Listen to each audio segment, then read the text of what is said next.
नमस्कार और स्वागत है। आज की दुनिया में जहां हर तरफ इतना शोर है, हर कोई ध्यान खींचने की कोशिश कर रहा है, तो एक सवाल मन में आता है। क्या सवाल? यही कि क्या आज के दौर में सादगी ही सबसे बड़ी ताकत है? और इसी सवाल के चश्मे से आज हम एक ऐसी आवाज को समझने की कोशिश करेंगे जो दशकों से हमारे साथ है। लकी एली। लकी अली। हमारे पास जो सामग्री है वो एक वीडियो पैकेज के लिए तैयार की गई स्क्रिप्ट और कुछ नोट्स हैं।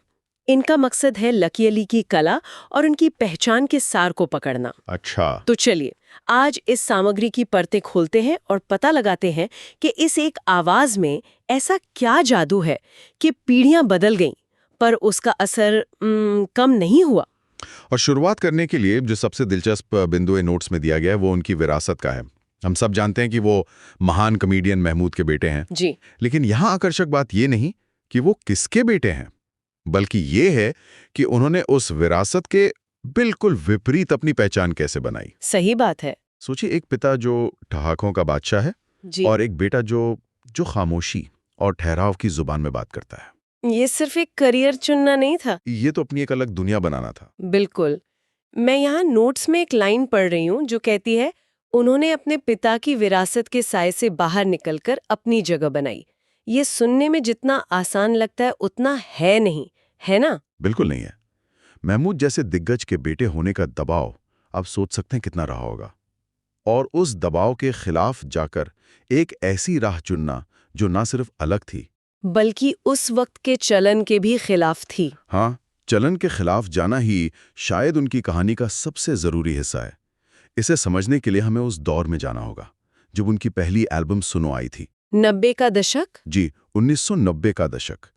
भारतीय पॉप का मतलब क्या था उस समय?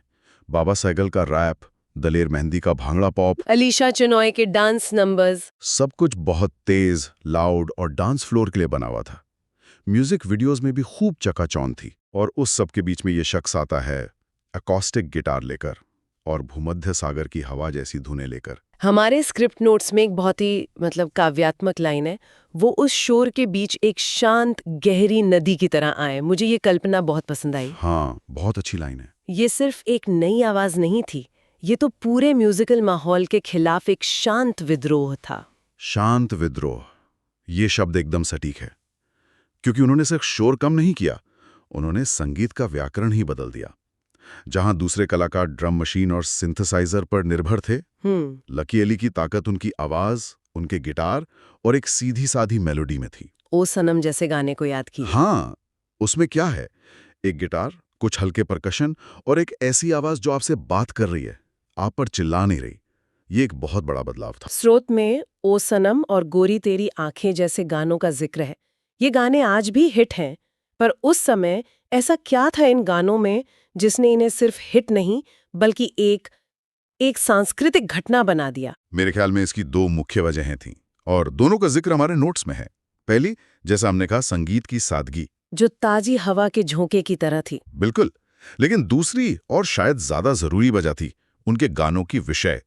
जहां ज्यादातर पॉप संगीत पार्टियों और सतही रोमांस के बारे में था, लकी अली के गाने अकेलेपन, सफर, आजादी और खुद की तलाश के बारे में थे। तो ये जो क्रांति वो लेकर आए वो सिर्फ आवाज की नहीं थी, वो सोच की भी थी। हाँ, बिल्कुल, सोच की क्रांति। ये जानना दिलचस्प है कि स्क्रिप्ट के अनुसार उनके विषय प्यार, अकेलापन और जीवन की सच्चाई थे, पर क्या ये विषय ही उन्हें खास बनाते हैं या जिस तरह से वो इन्हें पेश करते हैं वो असली जादू है? बहुत अच्छा सवाल है, क्योंकि विषय तो सार्वभौमिक है, प्यार पर तो हजारों गाने बने हैं, लेकिन अंदाजे बयां ही एक कलाकार को दूसरे से अलग करता है। सही। और यहीं पर उनकी गायकी की शैली सामने आती है।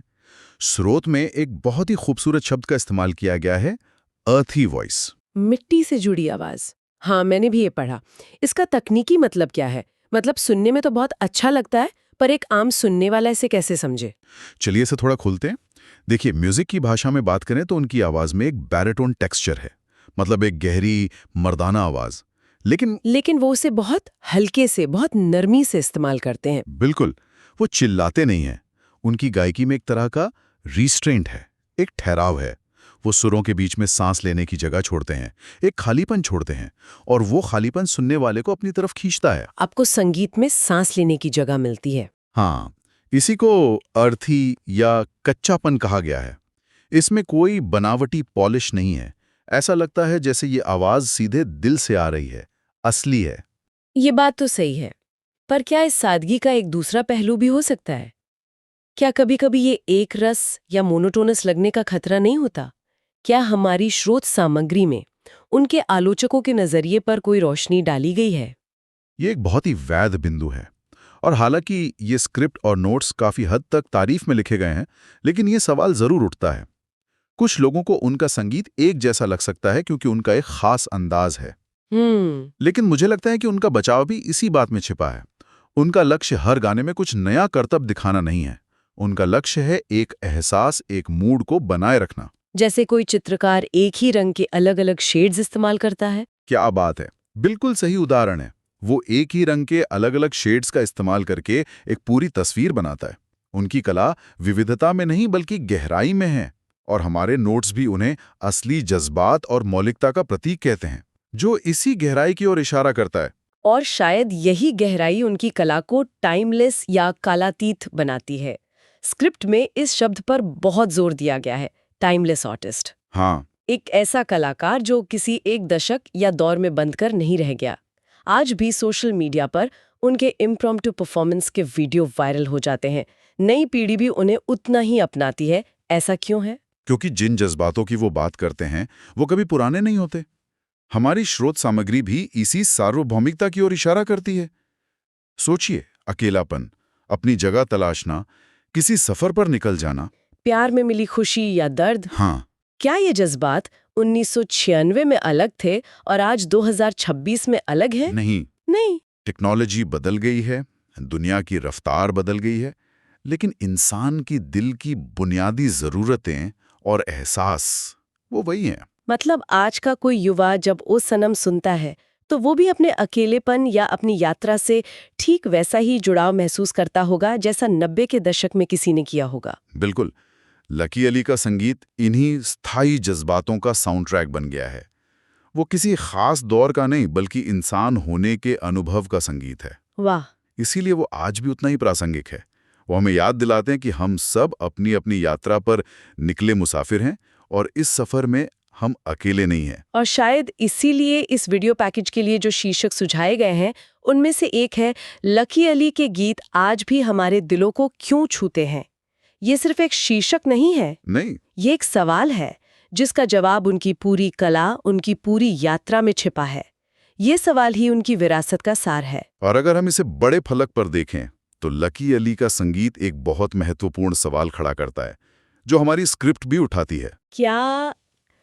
क्या कला को हमेशा भव्य, विशाल और शोर शराबे वाला होना चाहिए?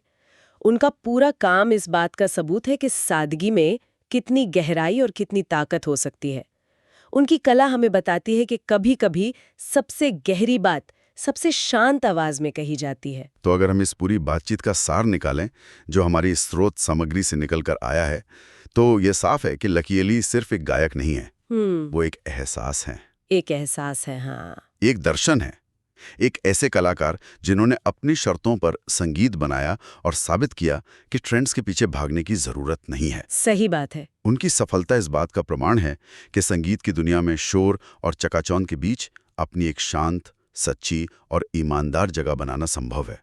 और शायद वही जगह सबसे स्थायी होती है। और ये हमें उसी सवाल पर वापस ले आता है जिससे हमने शुरुआत की थी। आज की इस तेज रफ्तार डिजिटल दुनिया को देखिए।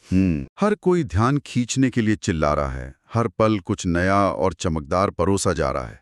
कंटेंट की बाढ़ आई हुई है। ऐसे में लकी अली की विरासत हमें सोचने पे मजबूर करती है। क्या शोर के इस युग में एक कलाकार की सबसे बड़ी ताकत उसकी सादगी और उसकी ईमानदारी में ही छिपी है? क्या आज के दौर में खामोशी ही सबसे शक्तिशाली अभिव्यक्ति बन गई?